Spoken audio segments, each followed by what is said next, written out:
Malam itu, hujan turun tanpa jeda, memantulkan kilatan lampu jalan di atas aspal yang basah. Waktu menunjukkan jam 23:56 ketika panggilan masuk ke ruang piket. Suara di seberang terdengar tergesa dan gemetar seorang pria parubaya yang mengaku sebagai penjaga kompleks rumah sakit lama di pinggir kota. Ia bersumpah mendengar suara teriakan dari dalam gedung yang sudah kosong bertahun-tahun. "Ada yang menjerit, Pak, kayak orang disiksa," katanya terbata. Di latar panggilan itu, terdengar angin menerpa daun dan deru hujan yang menghantam atap seng. Aku yang sedang bertugas malam itu bersama dua rekan, Bribka Yuda dan Bribtu Rani, langsung saling pandang. Rumah sakit itu, warga sehat sudah, ditutup sejak 5 tahun lalu karena kebakaran di salah satu ruang operasinya. Bangunan itu seolah dibiarkan membusuk menjadi sarang kelelawar dan cerita hantu yang beredar di antara warga sekitar. Tapi kali ini, suara teriakan manusia nyata memecah sunyi di tempat yang seharusnya sudah mati. Kami berangkat 15 menit kemudian dengan mobil patroli. Lampu biru berputar pelan, menerangi jalan sempit yang diapit gedung tua dan pepohonan. Saat kendaraan mendekati area rumah sakit, udara terasa berubah, dingin dan berat. Seakan setiap embusan angin membawa bisikan dari masa lalu. Bau tanah basah bercampur karat menyengat hidung. Dari keyohan, bangunan itu berdiri seperti raksasa yang tertelan, waktu catnya mengelupas. Jendela-jendela gelap memantulkan bayangan petir sesekali. Kami memarkir mobil di dekat gerbang besi yang sudah berkarat. Penjaga yang melapor tadi berdiri di bawah payung, tubuhnya menggigil. Matanya menatap bangunan itu, seolah takut sesuatu akan keluar dari dalam. Tadi saya lihat cahaya senter dari lantai 2. Lalu ada suara langkah dan jeritan, katanya pelan. Kami menenangkannya, lalu memutuskan masuk untuk memeriksa.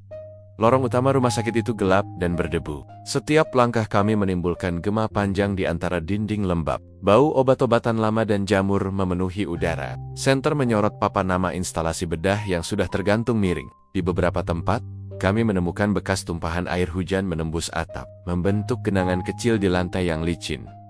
Aku memeriksa setiap ruang satu persatu. Ruang administrasi kosong, hanya meja kayu lapuk dan lemari arsip yang terbalik. Ruang rawat inap pun sama.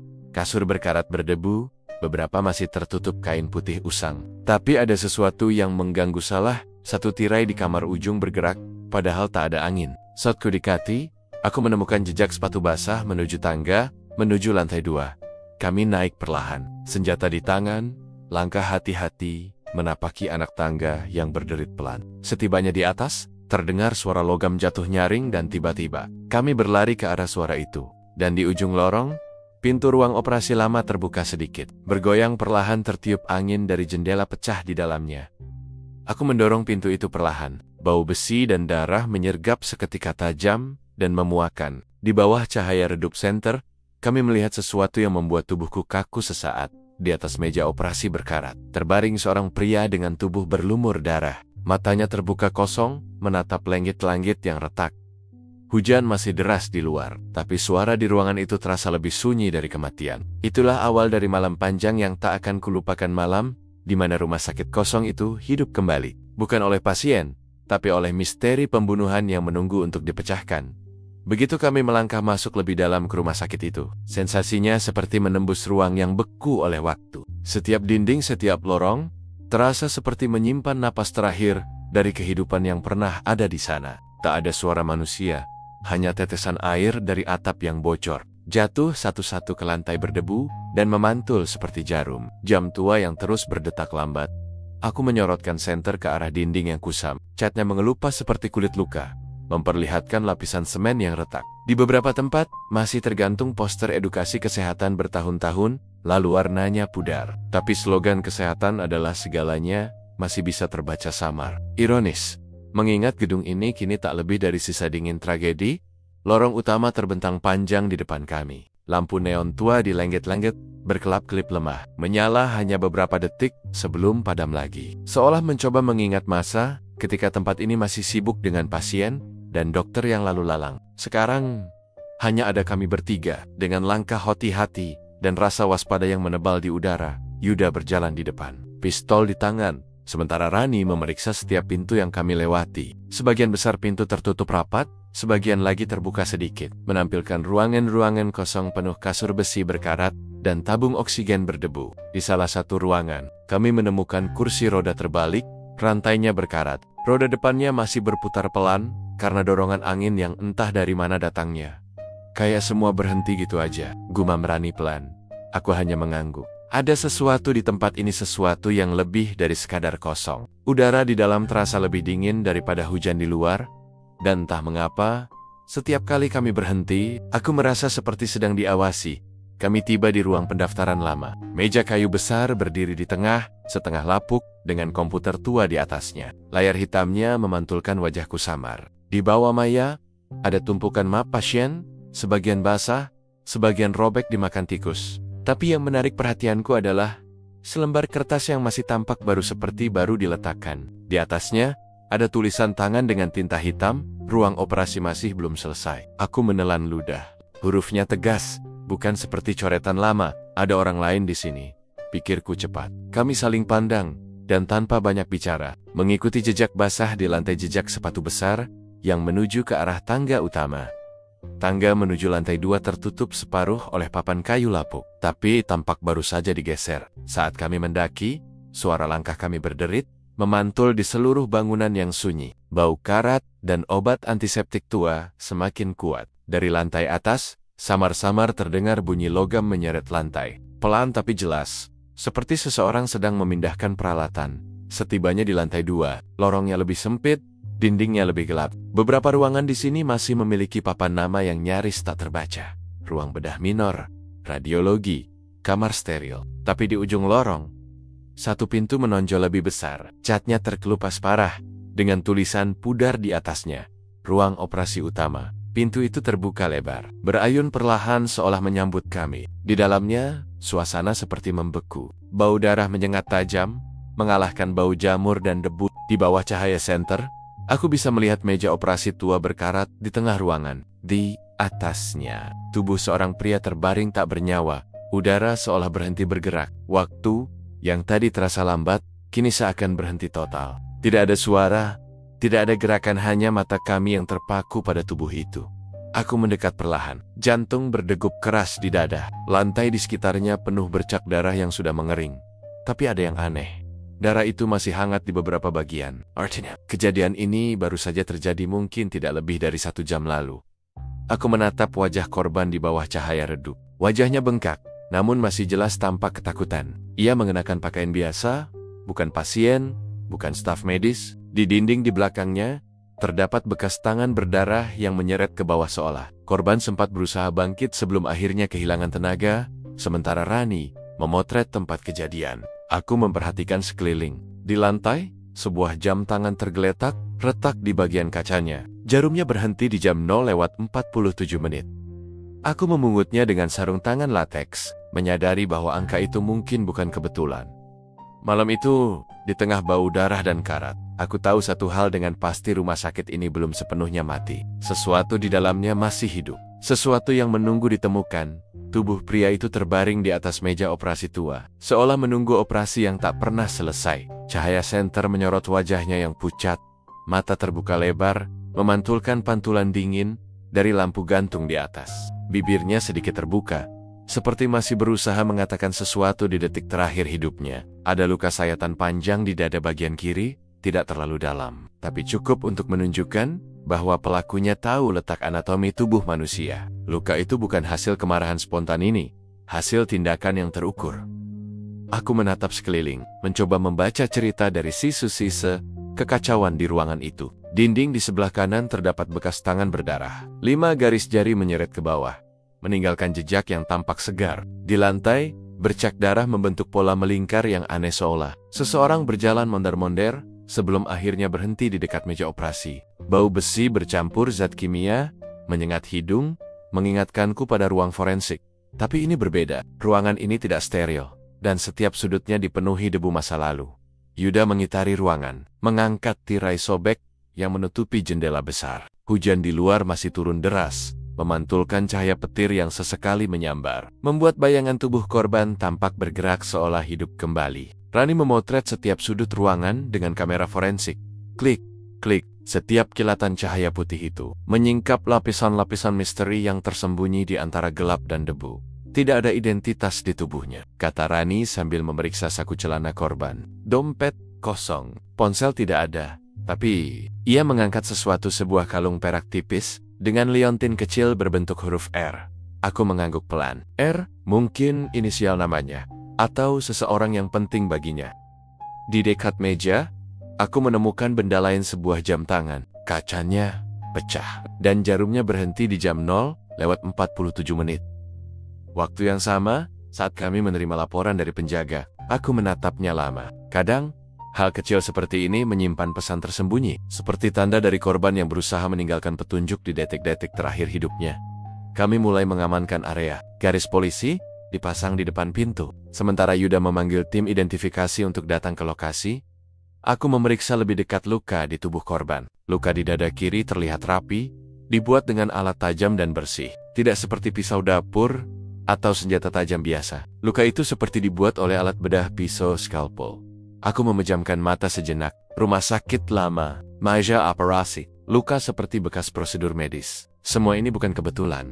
Ketika tim identifikasi tiba, aku memberi instruksi agar tubuh segera dibawa ke forensik. Namun sebelum itu, aku sempat menoleh sekali lagi ke ruangan. Sesuatu menarik perhatianku di atas meja instrumen di sudut ruangan. Ada satu benda yang tampak sangat aneh di antara peralatan tua berkarat lainnya. Sebuah pisau bedah bersih, mengilap tanpa setetes darah pun di bilahnya. Seolah baru saja digunakan dan kemudian dilap dengan hati-hati. Pelaku tahu apa yang dia lakukan, kataku pelan pada Yuda.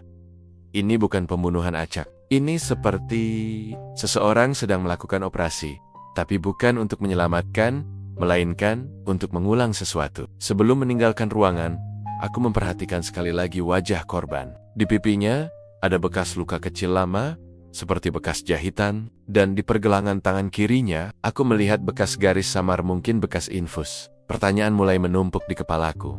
Siapa pria ini? Apa yang membuatnya datang ke rumah sakit kosong di tengah malam? Dan siapa orang yang menemuinya di sini? Seorang dokter yang hilang akal? Atau seseorang yang masih terjebak di masa lalu kelam rumah sakit ini? Ketika tubuh korban akhirnya dibawa keluar di atas tandu, hujan masih turun deras. Aku menatap ke arah bangunan itu sekali lagi. Dalam kilatan petir sesaat, aku melihat sesuatu bayangan di lantai atas. Berdiri di dekat jendela ruang operasi, menatap kami diam-diam. Begitu petir mereda, bayangan itu menghilang. Malam itu aku sadar, kasus ini bukan sekadar pembunuhan di tempat kosong. Ini adalah panggilan dari masa lalu, dari seseorang yang belum selesai dengan dosa lamanya. Rumah sakit itu belum sepenuhnya mati. Ia hanya menunggu untuk dibangkitkan kembali melalui darah yang baru. Pagi mulai merayap pelan ketika kami kembali ke rumah sakit itu. Kali ini bersama tim identifikasi dan teknisi forensik digital. Hujan semalam telah meninggalkan aroma tanah basah yang bercampur dengan sisa debu dan karat. Lorong-lorong yang semalam tampak hidup oleh kilatan petir, kini terlihat muram dan dingin. Seperti bangunan yang menyesali rahasianya sendiri. Tugas utama kami hari itu, mencari petunjuk apapun yang bisa menjelaskan siapa korban dan siapa yang terakhir bersamanya. Di ruangan operasi itu, langkah pertama memeriksa ruang keamanan lama di lantai dasar. Ruang itu terletak di belakang resepsionis, tersembunyi di balik pintu logam berkarat. Kami mendorongnya bersama-sama, dan udara lembab serta bau asap terbakar langsung menyergap. Dindingnya hitam sebagian, bekas kebakaran 5 tahun lalu masih jelas terlihat. Di tengah ruangan, berdiri meja besi besar dengan tumpukan monitor tua. Sebagian hancur, sebagian retak. Kabel menjuntai dari lenggit-lenggit seperti urat-urat bangunan yang sudah tak bernyawa. Aku menyalakan senter, memeriksa setiap monitor satu persatu. Hampir semuanya mati. Tapi di pojok kanan bawah, satu unit tampak masih menyala lemah, lampu indikator kecil berkedip pelan. Seperti denyut jantung terakhir dari sistem pengawasan tua ini. Ambil hard drive-nya, kataku pada teknisi. Butuh waktu hampir setengah jam untuk menyalin dan menstabilkan data dari alat usang itu. Kami memindahkannya ke laptop forensik, menunggu layar hitam itu menampilkan sesuatu. Ketika akhirnya gambar muncul, suasana ruangan berubah senyap. Rekaman itu buram, tapi cukup jelas untuk membuat bulu kuduk meremang. Tanggal di sudut layar menunjukkan malam yang sama dengan penemuan korban 11 November. Jam 0:42, hanya beberapa menit sebelum laporan masuk ke pos kami, tampak lorong lantai 2, tepat di depan ruang operasi utama. Kamera menyorot samar-samar bayangan seseorang berjalan perlahan. Tubuhnya jangkung, memakai jas dokter putih, meski warnanya terlihat kusam di layar abu-abu itu. Ia membawa senter di tangan kiri dan di tangan kanan. Tampak seperti kotak logam kecil, mungkin koper medis. Aku menahan napas, memperhatikan setiap gerakannya. Orang itu berhenti di depan pintu ruang operasi, menoleh ke arah kamera maski, wajahnya tertutup masker, mata itu terlihat tajam, menatap lurus seolah tahu ia sedang diawasi. Lalu, dengan tenang, ia membuka pintu dan menghilang ke dalam. 3 menit kemudian, lampu di dalam ruangan terlihat menyala dari celah pintu. Siluet tubuh itu tampak bergerak di dalam, mondar-mandir beberapa kali. Lalu, lampu padam. Kamera terus merekam hingga waktu menunjukkan pukul 00,48. Setelah itu layar tiba-tiba bergoyang dan gambar terputus. Rekamannya berhenti di menit korban meninggal. Gumam Yuda pelan. Aku menatap layar itu lama, mencoba mencerna kemungkinan. Seseorang tahu sistem ini masih hidup. Dia sengaja memutus rekaman. Kami memperbesar gambar sebelum pintu ditutup. Walau kualitasnya buruk, ada satu detail yang menarik perhatian. Di dada jas putih orang itu, tampak logo kecil berbentuk huruf W, huruf pertama dari nama rumah sakit ini, Warga Sehat Hospital. Logo yang sudah tidak diproduksi sejak rumah sakit ditutup. Artinya, jas itu bukan milik sembarang orang. Itu seragam dokter lama. Kemungkinan disimpan dari masa sebelum rumah sakit ini terbakar. Teknisi kemudian memutar ulang beberapa rekaman lama yang tersisa di hard drive, sebagian besar rusak. Tapi ada satu file yang mencurigakan tanggalnya, 2 minggu sebelumnya. Dalam rekaman itu, di jam yang sama, sosok yang sama terlihat berjalan di lorong itu, menuju ruangan yang sama. Dengan langkah yang sama, tenang, dia sudah datang ke sini berulang kali, ucap Rani lirih. Aku mengangguk. Bukan kebetulan. Orang ini tahu tempat ini luar dalam. Mungkin dia mantan staf, atau seseorang yang pernah bekerja di sini. Ketika kami hendak meninggalkan ruang CCTV, aku memperhatikan sesuatu di lantai, tepat di bawah meja monitor. Sebuah foto kecil sudah terlipat dan berdebu. Aku memungutnya perlahan. Di foto itu, tampak 5 orang berdiri di depan gedung rumah sakit, mengenakan jas dokter. Wajah mereka masih muda, penuh kebanggaan. Dan di baris tengah, aku mengenali sesuatu wajah pria di rekaman CCTV. Di balik foto itu, ada tulisan tinta hitam yang mulai pudar. Tim bedah A, Warga Sehat, ke 2018. Kami menyelamatkan nyawa. Aku menatap tulisan itu lama. Dan entah kenapa, rasanya seperti ejekan. Karena malam itu, satu-satunya nyawa yang tersisa justru melayang di tangan seseorang yang mengaku penyelamat.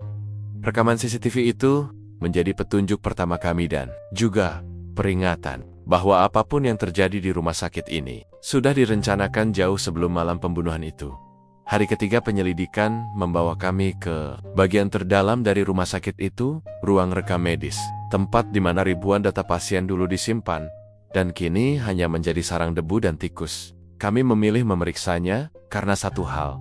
Dari foto yang ditemukan di ruang CCTV, kami tahu korban malam itu adalah salah satu pasien lama di sini. Entah bagaimana, benang merah antara masa lalu rumah sakit dan kematian itu mulai terlihat samar di antara berkas-berkas tua, lorong, menuju ruang. Arsip terasa seperti terowongan menuju masa lalu. Bau kertas tua dan jamur begitu pekat, menusuk hidung. Lampu senter menyorot dinding penuh retakan, dan setiap langkah kami menimbulkan gema hampa. Saat kami tiba di depan pintunya, papan nama rekam medis masih tergantung miring, setengah terlepas dari bautnya. Pintu besinya berderit saat dibuka. Udara di dalam ruangan itu lebih dingin, hampir seperti menyimpan suhu kematian. Tumpukan lemari arsip menjulang hingga langit-langit, penuh map lusuh dengan label yang pudar. Debu beterbangan setiap kali kami membuka laci, membuat senter memantulkan butiran halus yang menari di udara.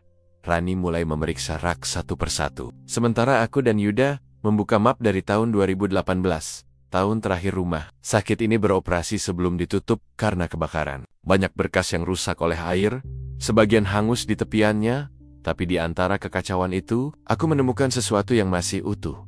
Sebuah map dengan label nama Rizal Adiputra.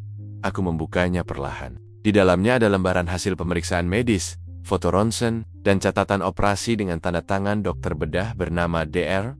Surya Wibowo. Nama itu langsung membuatku menatap. Yuda, kami pernah mendengarnya disebut dalam laporan kebakaran rumah sakit 5 tahun, lalu dokter yang menghilang. Setelah tuduhan malpraktik. Catatan, Medis itu menunjukkan sesuatu yang tak biasa. Operasi terakhir Rizal dilakukan tanggal 14 Oktober tahun 2018. Hanya 2 hari sebelum kebakaran besar yang menutup rumah sakit ini untuk selamanya. Diagnosisnya, cedera berat akibat kecelakaan lalu lintas, luka di dada kiri, dan gagal operasi jantung darurat. Aku menarik napas panjang. Luka di dada kiri, sama seperti yang kami temukan di tubuh korban malam itu. Rani menatapku dengan raut serius. Kau pikir ini orang yang sama? Aku mengangguk perlahan. Terlalu banyak kebetulan untuk diabaikan. Tapi ada hal lain yang membuat bulu kuduku berdiri. Di halaman terakhir berkas itu, tertulis sebuah catatan tangan yang bukan dari dokter, melainkan dari seseorang dengan tulisan berbeda. Kalimatnya hanya satu. Operasi belum selesai. Aku akan memperbaikinya. Tinta di tulisan itu masih baru, hitam pekat. Berbeda dari tulisan-tulisan lama yang sudah memudar. Artinya, seseorang baru saja membuka map ini beberapa waktu lalu. Mungkin orang yang sama yang kembali ke rumah sakit malam pembunuhan itu. Yuda menyalakan kamera dan mendokumentasikan setiap halaman. Saat ia memotret rak lain, aku memperhatikan sudut ruangan. Ada lemari arsip yang pintunya terbuka sebagian.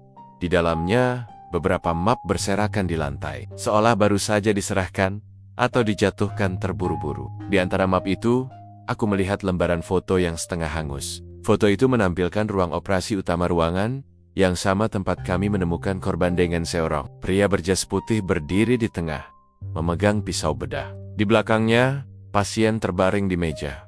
Wajah pasien itu sulit terlihat, tapi posisi tubuhnya sama seperti yang kami temukan malam itu. Aku merasakan dada mengencang. Gambar itu seperti pengulangan masa lalu. Kami membawa berkas dan foto itu sebagai barang bukti. Saat keluar dari ruangan, aku sempat menoleh sekali lagi ke arah rak arsip yang berdebu. Dari sudut pandang center, aku memperhatikan sesuatu di dinding goresan kecil dengan spidol hitam, membentuk angka 47. Sama seperti waktu yang terhenti di jam tangan korban. 00,47. Sebuah kode, atau tanda dari pelaku, aku tidak tahu pasti. Tapi satu hal jelas, semakin dalam kami menggali masa lalu rumah sakit ini, semakin kuat rasa bahwa kasus ini bukan sekadar pembunuhan, melainkan pengulangan dari sesuatu yang gagal diselesaikan 5 tahun lalu. Dan di tengah sunyi ruangan itu, aku bisa bersumpah mendengar bunyi samar, seperti langkah kaki di antara deretan lemari arsip. Tapi saat kami menyorotkan senter, tak ada siapapun di sana. Hanya udara dingin dan debu yang kembali diam. Malam itu, angin berhembus lebih kencang dari biasanya. Ketika kami kembali ke lokasi, rumah sakit warga sehat tampak seperti raksasa tua yang menatap kami dari balik kegelapan. Dari luar, bangunan itu tak berubah sunyi, lembab, seolah enggan mengungkap apa yang disimpannya. Tapi malam itu kami datang bukan untuk mencari berkas atau rekaman lagi. Kami datang untuk mencari orangnya, sosok berjubah dokter yang terekam CCTV, bayangan yang muncul di antara lorong-lorong sepi, penjaga kompleks, Pak Aryono, menunggu kami di depan gerbang. Wajahnya pucat, matanya cekung karena kurang tidur. Ia mengaku selama beberapa minggu terakhir sering melihat sosok dokter itu selalu di waktu yang sama, sekitar tengah malam. Kadang ia hanya berjalan di lorong atas, kadang terdengar suara langkah kaki berputar di ruang operasi. Saya kira dulu cuma bayangan, Pak, katanya lirih. Tapi malam-malam, saya sering lihat lampu di lantai 2 nyala sendiri. Kadang, ada suara seperti logam jatuh, atau suara orang bicara pelan. Kami meminta ia menunjukkan dari mana ia biasa melihat penampakan itu. Dari halaman belakang, di antara semak liar, memang terlihat sebagian besar jendela lantai 2. Dalam cahaya redup bulan, aku memperhatikan sesuatu. Salah satu jendela di dekat ruang operasi sedikit terbuka, seperti baru saja disentuh seseorang. Dia datang lagi, mungkin, gumam Yuda. Aku mengangguk. Belum sempat pergi. Kami memutuskan untuk menyusuri kembali lorong-lorong itu. Kali ini, semua lampu senter diarahkan rendah untuk menghindari pantulan yang bisa terlihat dari jauh. Setiap langkah terasa berat. Udara di dalam seperti lebih tebal, dinginnya menembus hingga tulang. Kami berhenti beberapa kali mendengarkan suara-suara, kecil tetesan air, bunyi tikus berlari, atau mungkin sesuatu yang lain di lantai 2. Di lorong dekat ruang operasi, aku menemukan sesuatu yang baru. Selembar kain putih panjang, seperti jas dokter, tergantung di pegangan pintu. Kain itu masih bersih, tidak berdebu seperti benda lain di ruangan itu. Ketika aku mendekat, aroma khas alkohol medis langsung tercium. Segar, baru, Yuda berbisik pelan. Ada yang masih sering datang ke sini, Pak, dan dia menjaga tempat ini seolah masih berfungsi, jawabku.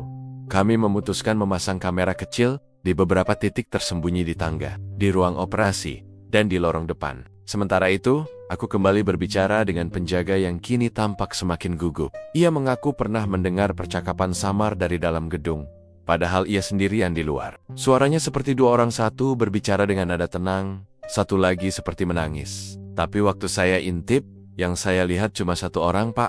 Pria pakai jas putih, berdiri di meja operasi, ngomong sendiri. Kata-kata itu menancap dalam pikiranku. Dokter berbicara dengan pasien yang tak lagi hidup, atau mungkin ia berbicara dengan bayangan masa lalunya sendiri. Beberapa jam kemudian, setelah semua alat dipasang, kami menunggu di mobil patroli di luar pagar. Udara malam terasa lembab, kabut mulai turun perlahan, menutupi halaman depan. Waktu menunjukkan jam 0:31 menit, ketika monitor kamera kecil di laptop Yuda mulai menunjukkan gangguan gambar bergetar. Kemudian, stabil kembali. Dan di sana, di salah satu feed kamera, terlihat pintu ruang operasi terbuka perlahan.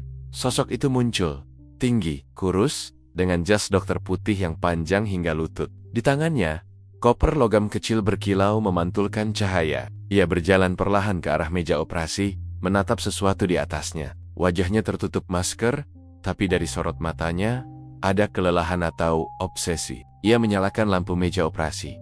Tak lama kemudian, ia mengeluarkan peralatan bedah dari koper itu. Tangannya bergerak rapi, hati-hati seolah sedang mempersiapkan operasi sungguhan. Tapi di atas meja, tidak ada siapapun. Ia menatap meja kosong itu lama, lalu mulai berbicara. Sayangnya, suara tidak tertangkap di rekaman. Aku dan Yuda saling pandang. Dia mengulangi sesuatu, bisikku. Seperti mencoba operasi yang gagal, jawab Yuda pelan. Ketika sosok itu menunduk lebih dalam, aku memperbesar gambar. Ada sesuatu di saku bajunya, sebuah kartu identitas. Rumah sakit dengan nama yang samar tapi masih bisa terbaca, Dr. Surya Wibowo. Rani menatap layar itu lama. Berarti dia tidak pernah pergi. Selama ini, aku menarik napas panjang, menatap bayangan di layar yang terus bergerak. Tangannya gemetar tapi teratur, seolah setiap gerakan punya arti. Malam itu kami akhirnya menutup layar, tapi tidak satu pun dari kami yang bisa tidur. Di pikiranku, hanya ada satu kalimat yang terus bergema. Kadang, hantu terbesar bukan yang mati di tempat itu, tapi yang tak pernah bisa pergi darinya. Dan dokter bayangan itu, tampaknya belum selesai dengan pekerjaannya. Pagi itu, kabut belum sepenuhnya terangkat ketika kami kembali ke rumah sakit warga sehat. Udara dingin menggigit kulit, membawa aroma lembab dari dinding-dinding tua yang mulai berjamur. Kami datang dengan perasaan aneh campuran antara penasaran dan ketegangan. Rekaman malam sebelumnya masih terputar di kepalaku. Sosok dokter bayangan, jas putihnya, koper logamnya, dan tatapan kosongnya ke arah meja operasi yang sepi. Tapi pagi ini, fokus kami bukan lagi di ruang operasi. Kami akan menelusuri laboratorium lama, tempat yang disebat-sebat sebagai jantung rumah sakit itu di masa lalu. Menurut arsip yang kami temukan, laboratorium itu ditutup setelah sebuah kecelakaan. 5 tahun lalu tabung kimia meledak, melukai 2 staf, dan menewaskan 1 orang dokter. Tapi laporan itu anehnya tak pernah masuk ke catatan resmi kepolisian. Tidak ada investigasi, tidak ada saksi yang jelas. Hanya satu catatan medis di arsip internal yang menyebutkan Dr. Wibowo dinyatakan meninggal di lokasi. Nama yang sama seperti di kartu identitas jas putih malam itu. Lorong menuju laboratorium lebih suram dari bagian lain rumah sakit. Lampu neon di atas kepala menggantung tak stabil. Beberapa di antaranya masih berayun pelan. Mungkin akibat angin dari ventilasi pecah. Bau kimia samar masih tercium campuran alkohol, belerang, dan sesuatu yang lebih tua. Seperti darah yang sudah lama mengering. Ketika kami tiba di depan pintu besi laboratorium, gembok tua yang menahannya sudah berkarat. Namun, ada hal ganjil bekas goresan baru di sekitar lubang kunci. Seseorang telah berusaha membukanya belum lama ini. Aku menatap Yuda, dan dia hanya mengangguk pelan. Dengan hati-hati, kami membongkar gembok itu dan mendorong pintunya perlahan. Bunyi engsel berderit panjang, menembus keheningan. Disusul hembusan udara dingin dari dalam ruangan. Debu beterbangan di bawah cahaya senter kami, memperlihatkan pemandangan yang membuat langkah kami terhenti sesaat. Meja logam berjejer dengan tobang-tobang, reaksi pecah, peralatan mikroskop kuno, dan lembaran catatan yang sudah menguning. Namun, di tengah ruangan, Ada sesuatu yang tak seharusnya ada. Pecahan kaca berkilau. Masih bersih, baru pecah beberapa waktu lalu. Di antara pecahan itu, ada setetes darah segar yang belum sepenuhnya mengering. Aku berlutut, menyorotinya lebih dekat. Ini baru terjadi, gumamku.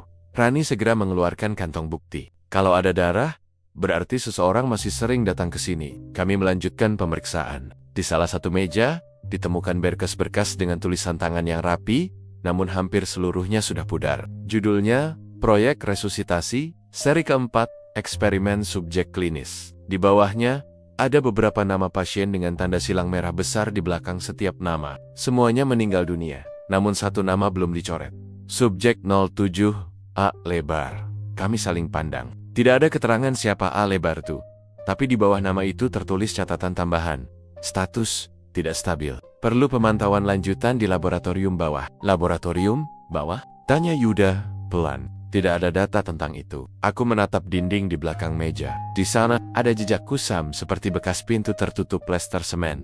Kami memukul permukaannya. Perlahan dan terdengar bunyi kosong. Ruang tersembunyi. Rani langsung memotret dan menandai titik itu. Sepertinya ini pernah jadi akses ke ruang bawah tanah, ujarnya. Namun sebelum kami sempat menginvestigasi lebih jauh, suara sesuatu yang jatuh keras membuat kami semua menoleh serentak. Dari arah rak tabung reaksi di pojok ruangan, salah satu rak besi tiba-tiba roboh sendiri. Pecahan kaca berterbangan, kami menyinari arah itu, tidak ada siapapun. Tapi di antara kaca yang berserakan, aku melihat bekas kaki kecil, basah, mengarah ke arah rak, lalu menghilang di balik bayangan. Aku menahan napas. Bekas itu terlalu kecil untuk ukuran pria dewasa, seperti jejak anak kecil. Namun siapa anak kecil yang bisa berada di gedung ini? Ronnie mendekat, menyorot lantai. Lihat ini, katanya, pelan. Di dekat meja operasi kecil, ada lukisan samar di dinding, seperti digores dengan benda tajam. Tulisan itu tidak rapi, tapi jelas terbaca. Dia masih di bawah. Suasana berubah membeku. Tidak ada suara selain detak jam tua yang menggantung di dinding. Entah bagaimana masih berdetak. Kami semua diam beberapa saat, hanya mendengarkan desis angin dari ventilasi yang rusak.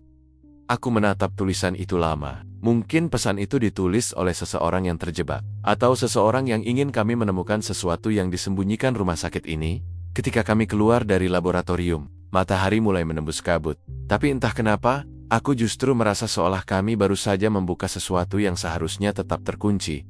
Dan di belakang kami, ketika pintu besi itu menutup dengan suara berat, aku yakin sempat terdengar bunyi langkah kaki ringan dari dalam pelan. Seperti seseorang berjalan mengitari ruangan, menunggu kami kembali. Sore hari berikutnya, langit menggantung berat di atas gedung rumah sakit tua itu. Awan kelabu seperti menekan atapnya yang lapuk, dan udara di sekitarnya dipenuhi aroma lembab logam dan cat mengelupas. Kami datang dengan satu tujuan, mencari pintu menuju laboratorium bawah tanah. Ruang misterius yang disebut dalam catatan, Proyek Resusitasi Seri 4. Aku masih mengingat jelas tulisan di dinding laboratorium lama. Dia masih di bawah. Kalimat itu terpatri di pikiranku, seperti peringatan. Entah siapa yang menulisnya, tapi setiap huruf tampak digores dengan ketakutan. Seperti seseorang yang menulis pesan terakhirnya sebelum menghilang. Tim teknis membawa alat pemindai, struktur bangunan sederhana, mencoba mendeteksi apakah benar ada ruang di balik dinding semen yang kami temukan kemarin. Alat itu berbunyi dengan irama monoton, namun grafiknya menunjukkan adanya ruang kosong sekitar 3 meter di balik tembok. Kami saling pandang. Jadi memang benar ada sesuatu di bawah. Butuh hampir 2 jam untuk membuka sebagian dinding itu dengan hati-hati. Debu semen berterbangan, membuat napas sesak dan mata perih. Ketika akhirnya celah terbuka cukup lebar, udara dingin menyembur keluar. Bau apek dan tajam seperti ruangan yang telah lama tertutup rapat. Aku menyalakan senter dan menunduk masuk pertama kali. Tangga logam sempit menurun ke bawah, ditelan kegelapan. Suara langkah kami bergema. Setiap hentakan menimbulkan gema panjang, seperti ruang itu menelan suara manusia. Semakin ke bawah, udara makin berat. Kami tiba di dasar tangga sebuah lorong sempit, dengan dinding besi berkarat, dan kabel-kabel menggantung. Di satu sisi, ada tulisan pudar di tembok. Unit penelitian eksperimen, akses terbatas. Lorong itu berakhir di sebuah pintu logam tebal. Anehnya, pintu itu tidak terkunci. Saat kami membukanya, engselnya menjerit panjang seperti menolak dibangunkan. Dan di baliknya ruangan besar, lebih mirip bunker daripada laboratorium. Lampu neon tua berjejer di lenggit-lenggit, sebagian masih menyala redup. Mungkin karena tersambung pada generator otomatis. Bau obat, karbol, dan sesuatu yang menyengat seperti daging terbakar menguar tajam. Di tengah ruangan, ada 4 meja operasi, masing-masing tertutup kain putih yang kini kusam oleh waktu. Di sisi dinding, puluhan toples kaca berisi cairan formalin tersusun di rak. Beberapa masih berisi potongan organ manusia yang diawetkan. Rani menutup mulutnya. Wajahnya pucat. Tuhan, gumamnya.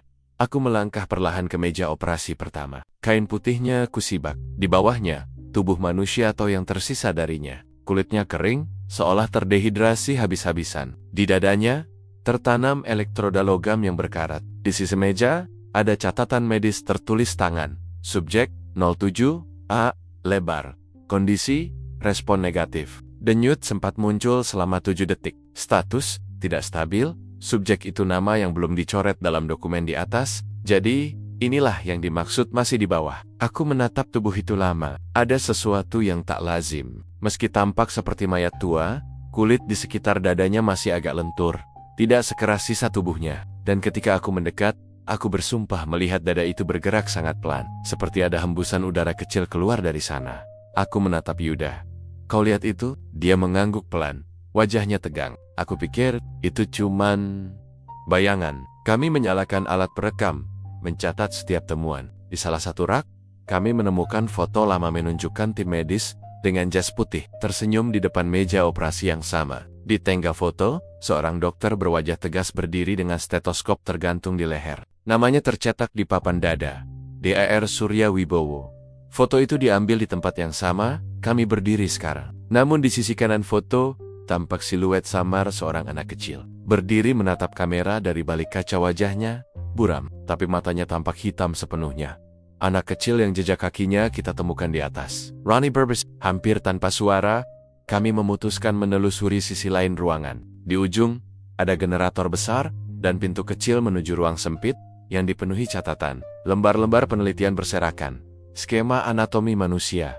Diagram aliran listrik ke tubuh, hingga catatan eksperimen yang menjelaskan tujuan mengembalikan fungsi vital melalui stimulasi listrik sinaptik. Dan di lembar terakhir, tulisan tangan yang tergesa-gesa, A lebar, menunjukkan tanda respon. Aku hampir berhasil. Aku hanya perlu satu percobaan lagi.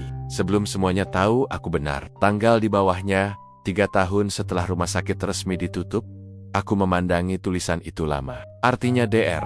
Surya sempat kembali ke sini bertahan-tahan setelah gedung ini seharusnya ditinggalkan. Mungkin dia terus melanjutkan eksperimennya dalam diam. Namun, sebelum kami bisa merenungi lebih jauh, suara samar terdengar dari arah lorong tangga. Suara langkah kaki menurun perlahan. Berat, tapi teratur. Kami mematikan lampu senter, menahan napas. Langkah itu berhenti di depan pintu, lalu terdengar bunyi besi beradu seperti alat bedah yang diletakkan di meja. Setelah itu, suara napas dalam, kasar, dan kemudian desis lirih seseorang berkata, "Ah, lebar." Waktunya bangun lagi, suasana menjadi beku. Tidak ada yang berani bergerak. Aku baru sadar pintu masuk tadi kini tertutup rapat dari luar. Dan di tengah ruangan, di bawah kain putih itu, sesuatu mulai bergerak lebih kuat. Perlahan mengangkat kainnya seperti tangan yang baru saja sadar dari tidur panjang. Kami keluar dari ruang bawah tanah, dengan tubuh berlumur debu dan pikiran kacau. Suasana sore telah berubah menjadi malam pekat. Hujan gerimis turun perlahan, membasahi halaman rumah sakit yang sunyi. Seolah bangunan itu kembali menelan rahasianya, setelah memperlihatkan sedikit saja dari kegelapan di dalamnya. Tapi aku tahu, misteri ini belum selesai. Begitu tiba di pos penyelidikan sementara, Yuda segera menghubungkan laptopnya dengan alat perekam portabel yang sempat kami bawa dari ruang bawah tanah. Di dalam alat itu, ada satu hal yang langsung menarik perhatian kami. Rekaman video lama dari sistem CCTV internal laboratorium bawah tanah. Dengan tanggal terakhir terekam 3 tahun setelah rumah sakit resmi tutup. Kami menatap layar dengan cermat. Gambar berderau, penuh noise, tapi cukup jelas untuk menampilkan isi ruangan besar dengan 4 meja operasi yang kini kami kenal baik. Lampu-lampu di langit-langit masih menyala redup, dan di tengahnya sosok dokter berjubah putih sedang berdiri, mempersiapkan peralatan bedah. "Dr. Surya," gumamku pelan. Tak ada keraguan, gestur tangannya, caranya menatap meja operasi, hingga jas yang sama panjangnya semuanya, cocok dengan sosok dokter bayangan yang muncul di CCTV. Beberapa malam lalu, rekaman berdurasi hampir 1 jam. Awalnya, ia tampak seperti dokter biasa yang tengah melakukan prosedur medis. Hanya saja, tak ada pasien di sana. Namun beberapa menit kemudian, sesuatu berubah. Dari arah pintu, seorang pria lain masuk lebih muda, mengenakan pakaian staf laboratorium. Wajahnya tampak tegang. Mereka berbicara tanpa suara, tapi gestur mereka memperlihatkan perdebatan sengit. "DR!" Surya menunjuk ke arah salah satu meja operasi, lalu ke serangkaian alat elektroda. Staf muda itu menggeleng keras, berusaha mundur, namun dokter itu menariknya dengan paksa. Detik berikutnya, tubuh staf itu didorong ke meja, dan suasana di layar berubah kacau. Yuda menahan napas. Dia menjadikan bawahannya sebagai percobaan. Aku hanya diam. Mataku tak lepas dari layar. Beberapa saat kemudian, lampu ruangan mulai bergetar. "DR!" Surya mengatur alat-alat di sisi meja, menghubungkan kabel ke tubuh korban yang kini terbaring. Ia menyalakan generator, dan cahaya biru menyala di sekitar tubuh itu. Arus listrik mengalir kuat, membuat tubuh pria muda itu kejang. Kamera bergetar karena getaran mesin. Lalu, tiba-tiba semuanya padam. Layar menjadi gelap selama beberapa detik. Ketika gambar kembali, ruangan tampak kosong. Hanya satu hal yang berbeda, meja operasi kini berdarah. Dan di kursi dekat dinding terlihat DR. Surya duduk membungkuk. Tubuhnya gemetar. Namun di belakangnya, samar. Di sisi kiri layar, ada gerakan pelan, bayangan, seseorang, atau sesuatu, berdiri di sudut ruangan, menatap ke arah kamera. Ukurannya kecil, mungkin anak-anak, dan saat gambar diperbesar, terlihat wajah pucat dengan mata kosong tanpa pupil. "Anak itu lagi," kata Rani nyaris berbisik, sama seperti di foto di laboratorium. Rekaman terus berjalan. DR Surya bangkit perlahan, menatap arah bayangan itu, lalu berjalan ke arahnya, seolah mengenalinya. Ia berlutut, berbicara, lalu mengulurkan tangannya. Tapi anak itu tidak bergerak.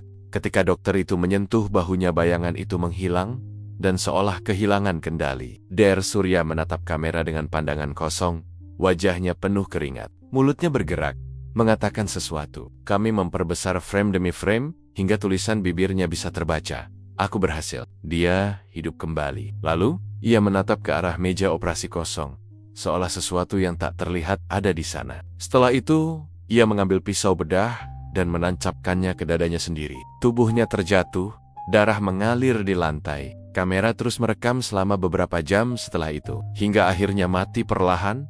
Ruangan di pos penyelidikan mendadak hening. Hanya suara hujan di luar yang terdengar, menetes pelan di atap seng tua. Aku menatap layar yang kini menampilkan gambar statis, dan ada perasaan dingin merambat dari ujung jari hingga ke tengkuk. Yuda memutar ulang bagian terakhir itu, memperhatikan detik ketika DR Surya terjatuh. Tapi kali ini, kami melihat sesuatu yang tak kami sadari. Sebelumnya bayangan kecil di belakang meja bergerak mendekat ke tubuh dokter yang sudah tak bernyawa. Anak itu berlutut di sisi mayatnya, lalu menatap ke arah kamera. Tepat sebelum video berakhir, ia mengangkat tangan seolah melambai, dan tersenyum. Layar menjadi hitam. Tak ada yang bicara selama hampir semenit. Rani menatapku dengan wajah kaku. "Kalau begitu," katanya perlahan, "anak itu lebar. Bukan hanya subjek eksperimen. Dia, sesuatu yang diciptakan." Aku mengangguk perlahan. Di luar, petir menyambar langit. Dan di pikiranku, hanya satu kalimat yang berputar terus-menerus. Mungkin, DR Surya memang berhasil. Tapi apa yang dia bangkitkan, bukan lagi manusia.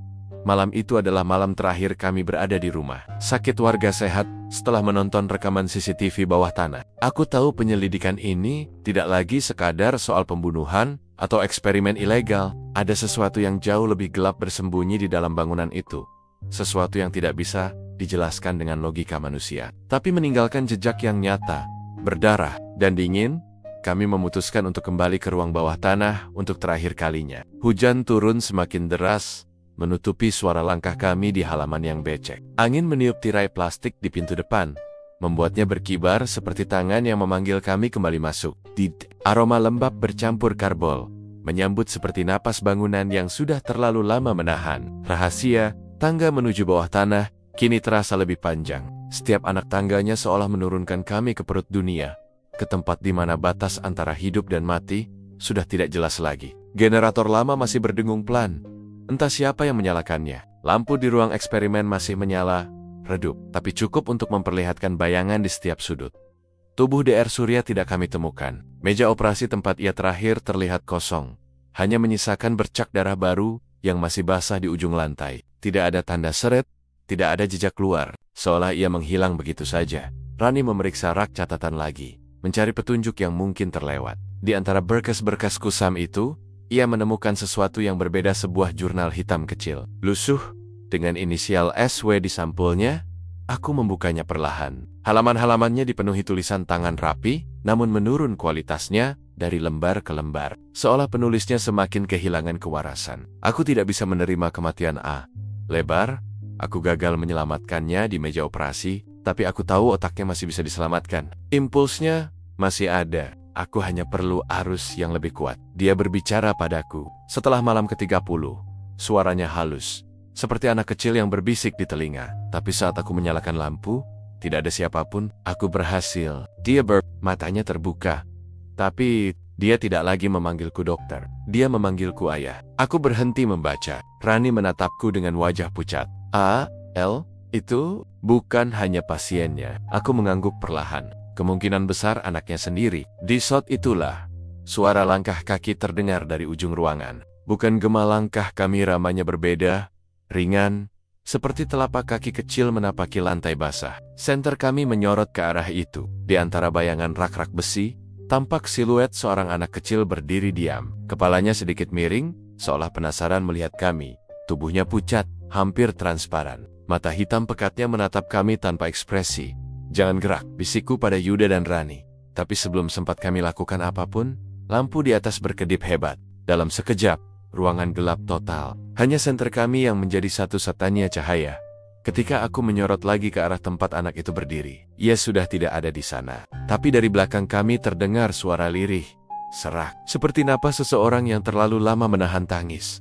Kalian sudah ganggu, ayah. Senterku bergetar di tangan. Suara itu datang dari arah meja operasi. Saat cahaya menyentuh permukaannya, aku melihat sesuatu bergerak di bawah kain putih. Perlahan, kain itu naik turun seperti seseorang yang bernapas. Yuda melangkah maju, tapi aku menahannya. Jangan, kataku cepat. Kita keluar sekarang. Namun sebelum kami sempat mundur, kain itu tersibak sendiri. Di bawahnya, tubuh Dr. Surya terbaring, tapi matanya terbuka. Pupilnya kosong, dan bibirnya bergerak pelan, menggumamkan sesuatu yang hampir tak terdengar. Dia masih diisi. Generator tiba-tiba meledak kecil, lampu padam total. Suara logam berjatuhan menggema di seluruh ruangan. Kami berlari ke tangga, tanpa menoleh ke belakang. Nafas terengah, langkah terpeleset, namun kami terus naik sampai akhirnya tiba di lantai atas. Begitu pintu keluar terbuka, udara malam langsung menyerbu, membawa bau tanah basah dan kebebasan. Begitu kami menoleh ke belakang, seluruh gedung tampak gelap. Tapi di satu jendela lantai 2, lampu tiba-tiba menyala sendiri. Siluet dokter berjubah putih berdiri di sana, menatap kami dari balik kaca. Di tangan kecil seorang anak menggenggam ujung jasnya. Kami hanya bisa berdiri diam di tengah hujan. Yuda mematikan lampu senter terakhir. Rani berbisik pelan. Kasus ini, kita tutup saja, Pak. Aku menatap ke arah jendela yang kini kembali gelap. Tidak, jawabku, akhirnya. Kita biarkan mereka di sana. Beberapa kisah memang tidak diciptakan untuk diselesaikan. Dan malam itu, untuk pertama kalinya, aku percaya. Ada kasus yang tidak bisa diselesaikan dengan hukum atau bukti. Karena yang hidup di rumah sakit warga sehat bukan lagi manusia, melainkan penyesalan yang menolak mati.